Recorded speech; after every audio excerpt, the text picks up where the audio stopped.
Okay, welcome to part one of a video that's, well, you're going to see this as one video, but welcome to the beginning of something I'm going to do in steps.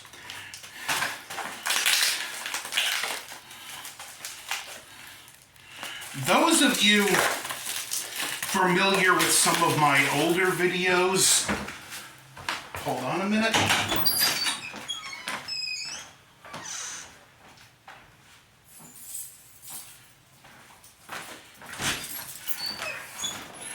No, I have done some custom Jason masks in the past with cheaper masks. Not that there's anything wrong with that. Those cheap masks are great palettes, but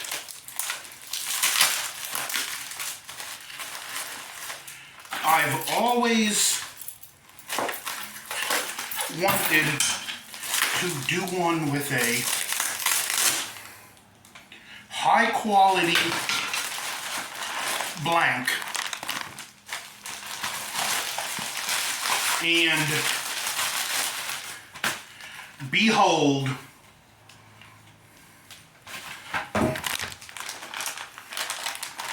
here's the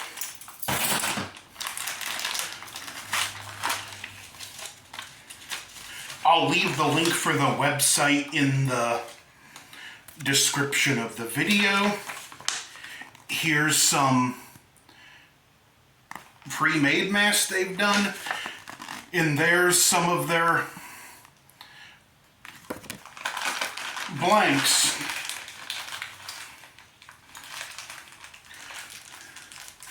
I've ordered a different Chevron because I'm not a fan of the Part 8 Chevron. This came with the rivets. This is a heavy duty strap.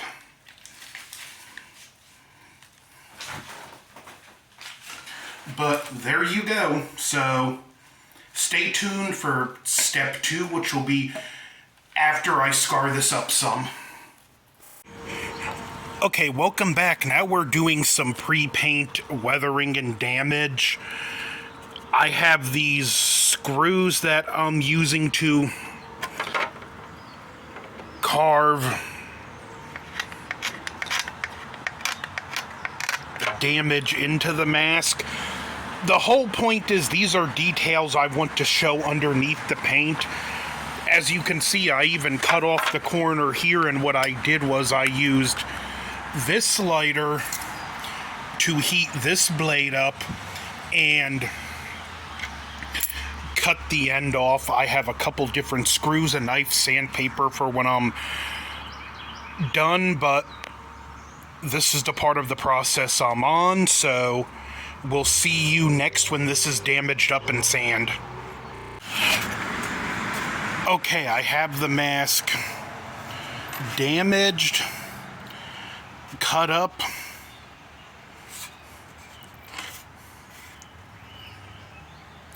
and now for sanding it. And what I'm simply gonna do is hang it, suspend it from a wire hanger,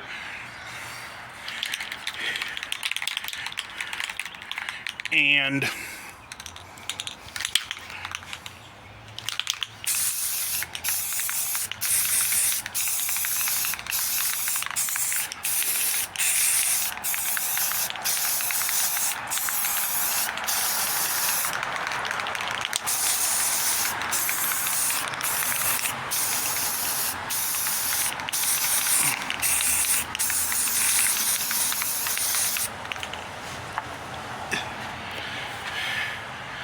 there we go, a primed mask. Well, I'm going to hit it with another coat or two, but essentially it's primed. Okay, we're ready to hit the mask with the first color. Now, this is going to be the one color that's not going to need any prep work before it.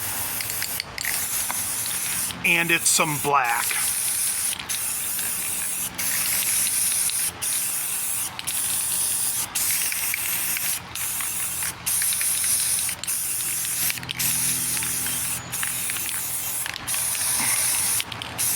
The next two colors, which are going to be white and I think a chestnut or nutmeg color I got, are both going to have some prep work.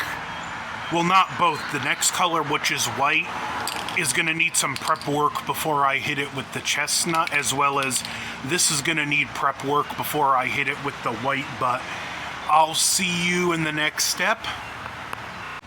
Okay, we're ready to hit the mask with the first color. Now, this is going to be the one color that's not going to need any prep work before it. And it's some black.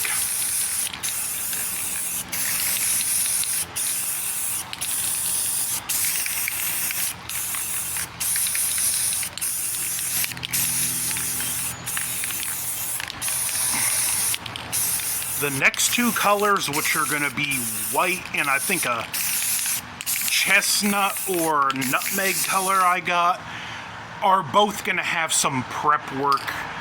Well, not both. The next color, which is white, is going to need some prep work before I hit it with the chestnut, as well as this is going to need prep work before I hit it with the white, but I'll see you in the next step.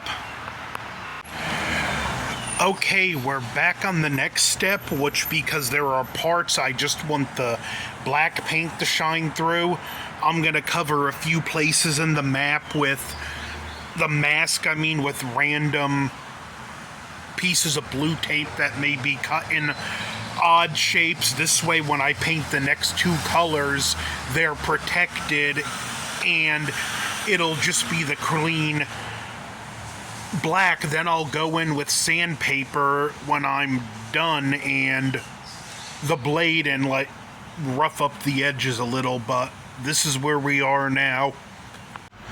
Okay, we got the marks we want on, which is admittedly not much, and now hit it with a coat of white.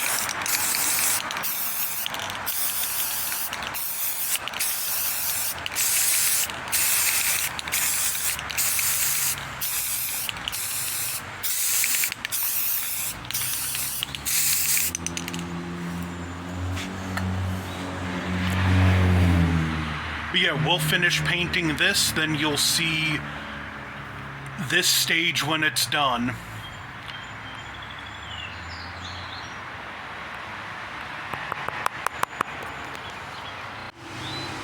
Okay, welcome back. Now we're doing the final bit of prep and the final paint. I'm spraying the mask with some water.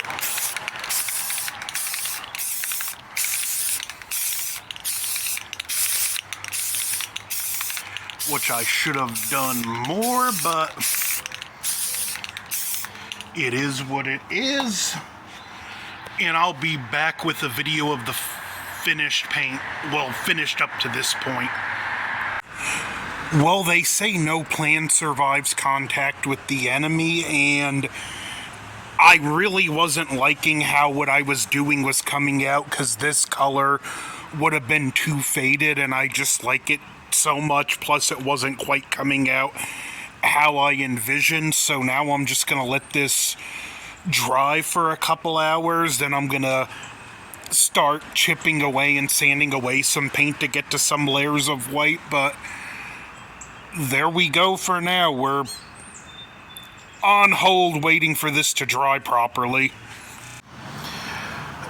Okay, here we are on the next step, which is weathering and damaging the paint. As you can see, there are some spots where it might be taken down to the plastic, other spots where I've just went back to the white, some speckles of black scratched out. And what I do is I use this blade, and I don't use the sharp end because that'll take layers off too easy. I use the flat end of the scalpel and just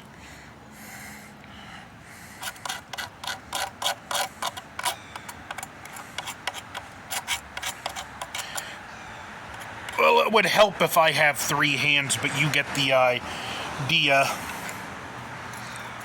that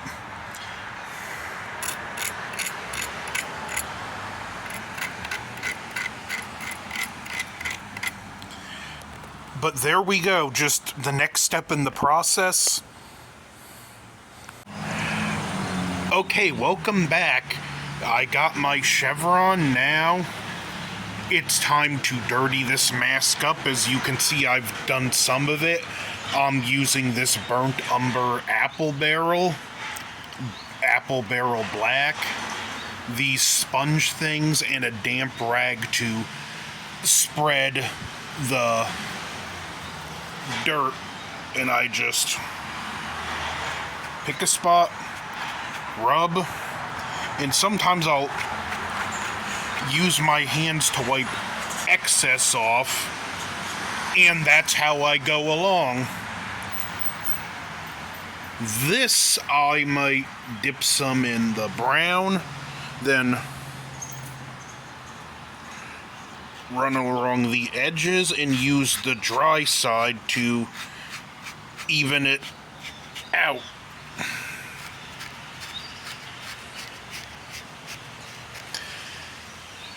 And again, forgive amateur hour, I don't have a good tripod for this, so I have to do this by hand. I'll be back and see you once I get this dirty to my liking. Okay, welcome back. We've dirtied up the mask sufficiently and also done some work to the Chevron.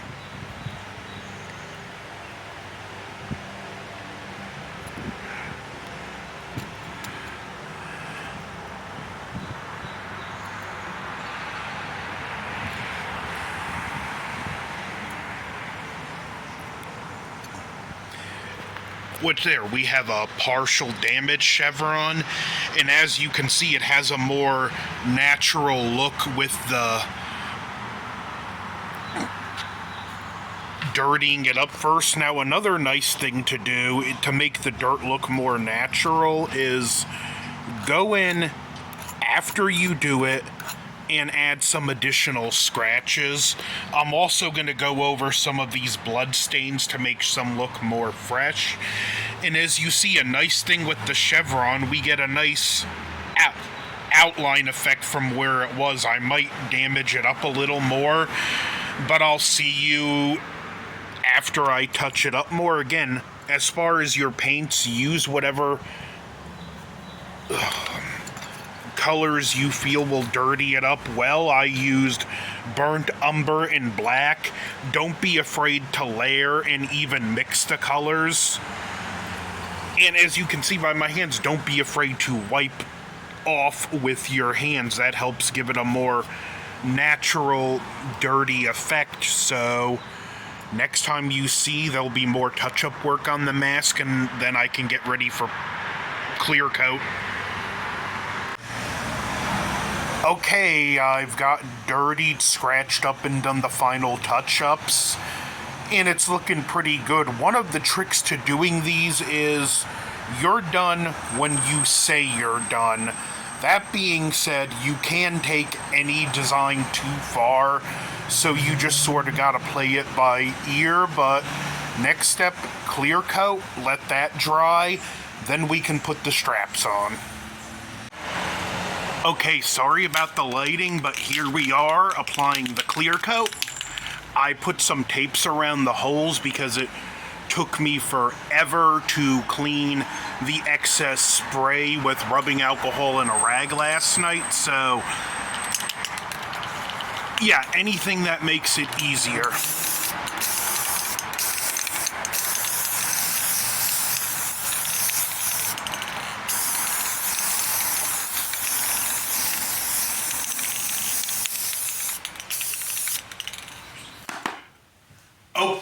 Okay, welcome back to the last step. I'm putting the straps on. I have had some technical difficulties and it was hard to do with one hand, so I decided just to do the first two on my own, and I'll do the last one for the video. Like, it was user error with the riveter, but you run the rivet through the strap. There's a washer to help hold it in place on the back, and Another thing, make sure if you're doing this particular mask, you get these lined up just how you want them, because there's no real moving them once the rivet's on all the way, but you put the rivet on, and this takes a lot of strength.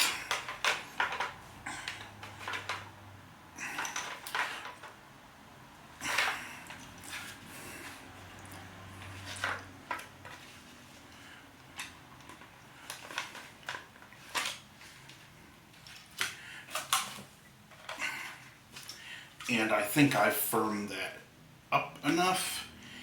Yeah, if you done another thing I just discovered, if you like firm it up just enough, you can barely move the strap, but there we go. Now I would recommend not having anyone in the immediate vicinity that you even heard it fly off and hit the wall. Now here's the part that stumped me, and I actually scratched some of the paint trying to fix it, but no big deal. I just added another splatter of blood on top of the clear coat. It's a little slightly shinier than I wanted, but that should dull more when it cures, and there are ways to dole out a clear coat. Now here's the really fun part.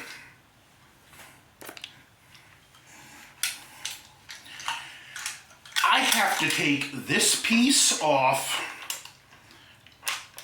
run this through, and then, yeah, I don't want that facing me. And voila, my Part 8 custom, well, Part 8 blank turned into a custom. And man, does this need to be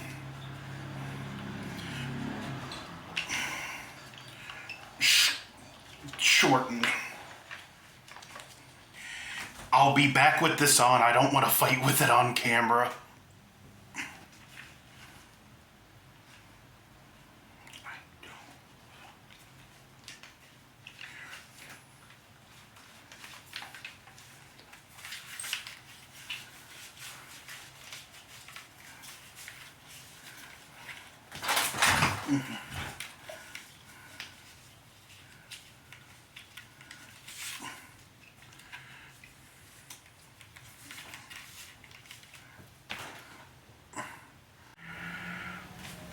So here we go.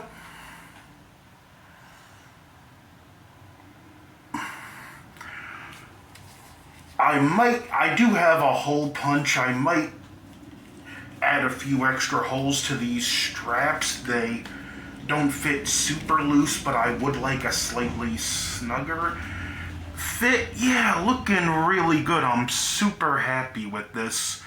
Next test is to see it with my full costume on, and we're done.